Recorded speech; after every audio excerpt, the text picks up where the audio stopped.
Hi, this is Roger in Finland, and today I would like to talk about the 180-degree rule. In a nutshell, this rule applies to dialogue when you have two characters and you don't want the audience to get too distracted.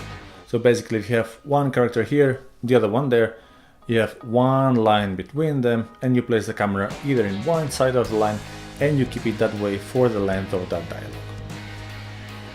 And this applies to all the shots for that particular dialogue. The wide shots, close-ups over the shoulder, always keep the camera within the same side of that one line. In Just Waiting for Friday, this was pretty easy to achieve, since our locations didn't allow for that much camera movement anyway. So for instance, in the scene with the junior and senior developer, they are actually sitting on their places, so the line between their heads, it pretty much dictates where we place the camera. And we kept it there even for the moment when we have the random Friday person coming in. In the product owner shots, even if we have a wall in the between, that rule applies and that line still applies. In some of the shots of that scene, we have the three of them sitting down and they are looking at a screen, so actually that screen is used as the point of view, so keeping it in that way, we were all the time complying with the 180-degree rule. In the end of the sketch, when we have one of the developers starting to side with the product owner, we move the camera to the other side, but we kept it that way for the whole entirety of that scene. So in that way, we always comply with the 180-degree rule.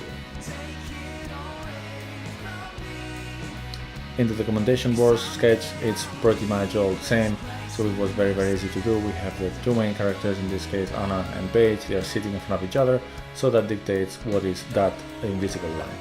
Then when Arthur is coming, he actually goes almost in line with the other two, so I just kept the same position all the time. I know this is turning out to be a pretty short video, but the 180-degree rule is a pretty easy concept. We did follow it pretty much all the time, but I'm gonna have a follow-up video on how to keep the consistency of the actors' positions throughout the whole scene, and I think that is gonna be a little bit more interesting than this one, so stay tuned for that. So, if we didn't break the 180-degree rule, why is this video in the mistakes playlist? Well, the reason is that I really wanted to break it and we didn't.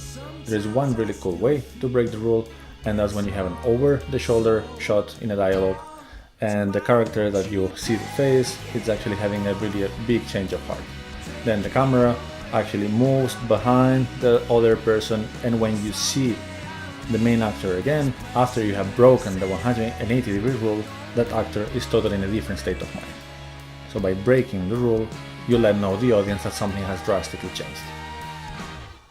In the series Daredevil, there's a really cool scene where they do this, and you have Wilson Fisk talking to Karen Page.